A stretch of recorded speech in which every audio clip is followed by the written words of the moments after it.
Okoro, though surprised, was overjoyed at the prospect of having not one, but 2 children on the way.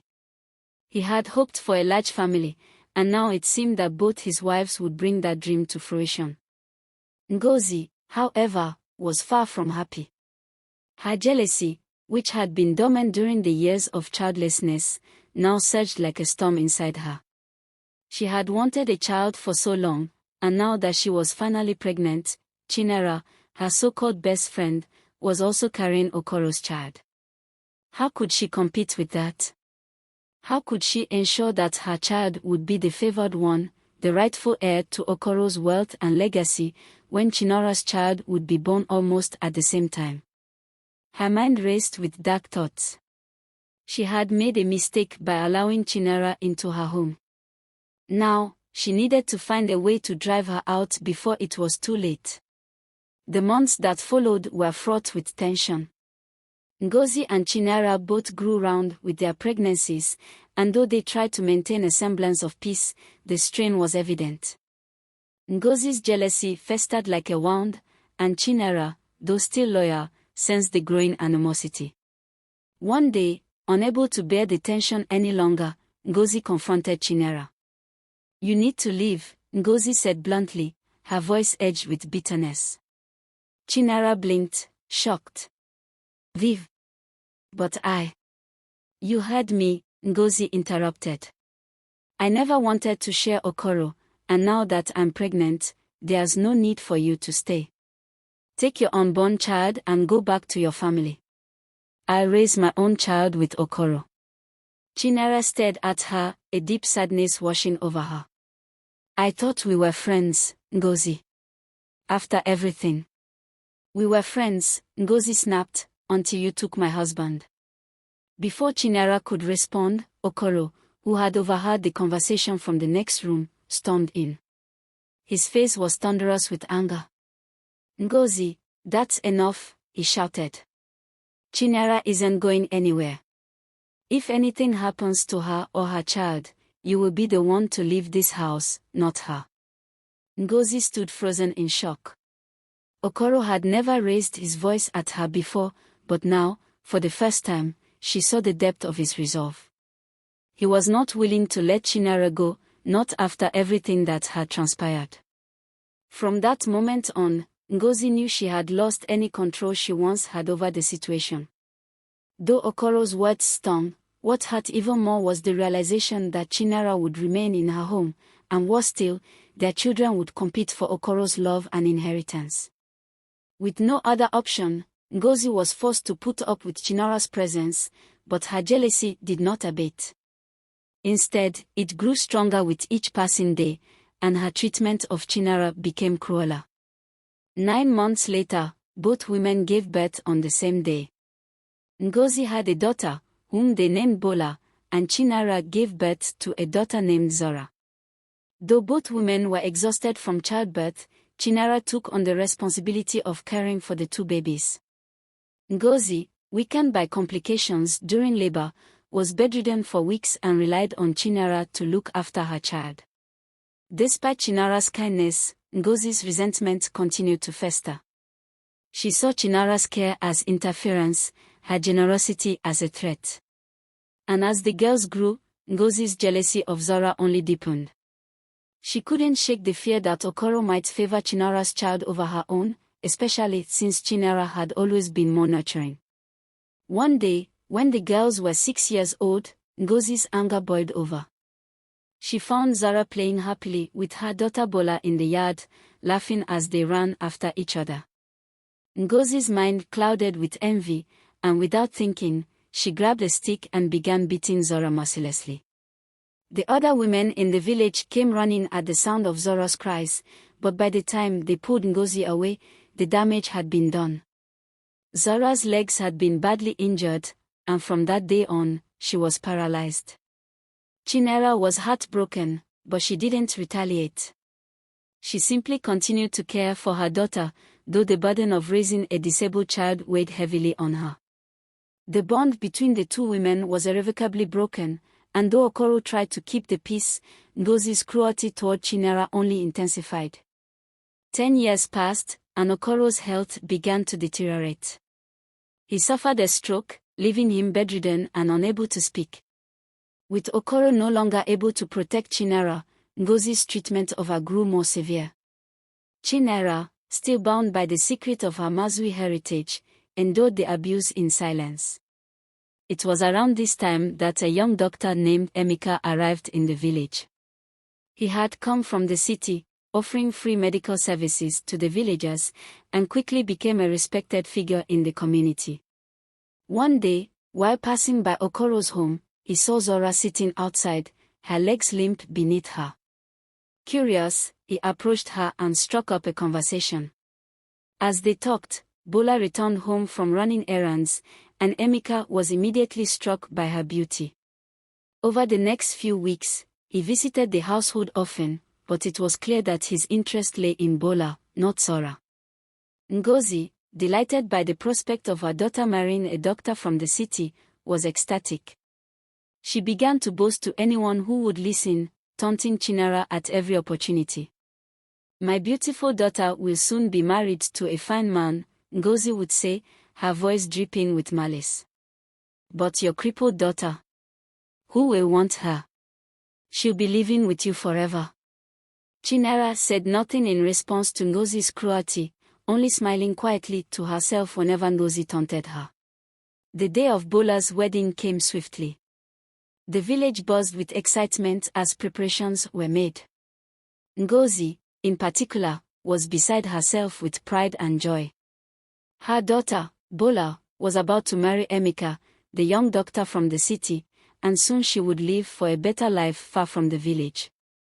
Ngozi had boasted for months, telling anyone who would listen how Bola was destined for greatness, while Zora, Chinara's daughter, was doomed to live a life of hardship. Chinara remained quiet throughout the preparations, helping where she could but keeping her emotions hidden. To Ngozi, it seemed that Chinara had accepted her lot in life, that Zora, her paralyzed daughter, would never amount to anything, while Bola would go on to live a wonderful life. Chinara's silence only fed Ngozi's arrogance. She was convinced that she had won. She had not only gotten rid of her rival but had also secured a brilliant future for her daughter. The wedding was a grand affair. After the ceremony, as Bola and Emeka prepared to depart for the city, Chinara and Ngozi stood together by the dock, watching as the boat was ready to set sail. Ngozi couldn't resist one final jab at her former friend. "My daughter will be sailing away to a life of luxury," Ngozi said, smiling cruelly. "And your daughter will remain here, crippled and unwanted. Isn't it funny how things turned out?" Chinara finally turned to Ngozi, her expression calm but her eyes burning with a hidden fire. "Yes," Chinara said softly, her voice steady. "It is funny how things turned out, isn't it?" Ngozi frowned, confused by Chinara's sudden boldness. Before she could respond, Chinara continued, her words sharp and deliberate. "You see, Ngozi, there's something I've been meaning to tell you for years now. But I waited for the right moment. I waited for today." Ngozi's heart began to race. There was something ominous in Chinara's tone, something that made her uneasy. "What are you talking about?" Ngozi demanded, her voice rising with panic. Chinara stepped closer, her gaze never leaving Ngozi's. "The day we both gave birth, you were too weak to care for your child, so I did. I cared for both babies. But in all the chaos, something happened. Something that I never told you about." Ngozi's stomach tightened. "What do you mean?"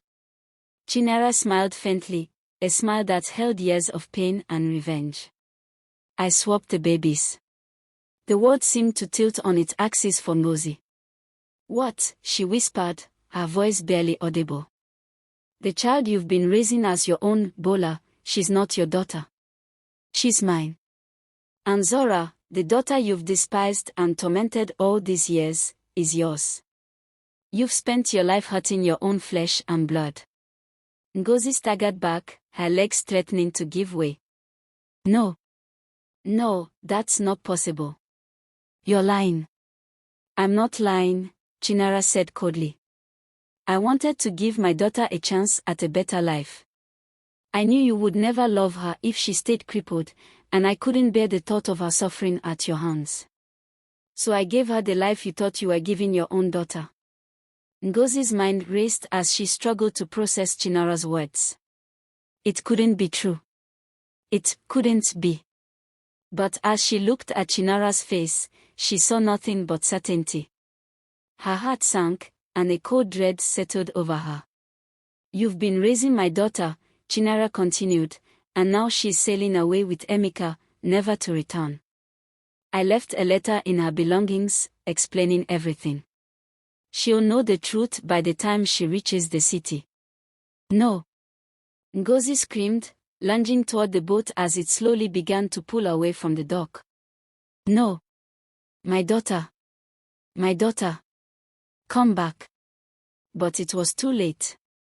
The boat was already moving farther out to sea, and the figure of Bola was fading into the distance. Ngozi collapsed onto the ground, her heart shattered. Everything she had done, all the cruelty, all the jealousy, it had all been for nothing. The daughter she had tormented, the daughter she had rejected and abused, was her own. Chinara watched in silence as Ngozi sobbed uncontrollably. There was no joy in her revenge, only a deep, hollow sorrow. She had lost everything, her best friend, her love, and now even the daughter she had hoped to protect. But for her, there was no turning back. As the boat disappeared over the horizon, Chinara took a deep breath and turned to face the sea. A sense of finality washed over her, as if the weight of years of pain and betrayal had finally reached its end. There was nothing left for her in this world. Her parents were gone, her love was lost, and now, her daughter was far beyond her reach. She began walking toward the water, her steps slow and deliberate. Ngozi, still sobbing on the ground, didn't notice at first, but when she finally looked up, her tear-streaked face twisted with horror. Chinara, what are you doing? Stop. But Chinara didn't stop. She waded deeper into the sea, the cold water rising up to her waist, then to her chest. Chinara, no! Ngozi screamed, scrambling to her feet and rushing toward the water. Please! Don't do this! Chinara paused and turned to look at Ngozi one last time, her expression devoid of emotion. I have nothing left, Ngozi. My daughter is gone. My life is over. With those final words, Chinara turned and continued walking into the sea until the waves swallowed her whole. She preferred to be dead because to her, that was the only way to be free from slavery. Also, she had nothing more to lose because her parents and her husband were dead, and she had managed to give her daughter a better life than she herself lived. Ngozi did not know what to do. She watched as Chinara drowned herself, and she was scared to go back home to Zora because she knew she hated her and would never forgive her. I mean, why would she? Ngozi was responsible for her disability. Ngozi began to say to herself, my life is over, my life is over. She was shaking with grief and guilt. Everything had spiraled out of control. She had lost her best friend, her daughter, and now the only person who knew her deepest shame was gone. As the minutes passed, Ngozi felt an overwhelming urge to follow Chinara. The weight of her guilt was too much to bear.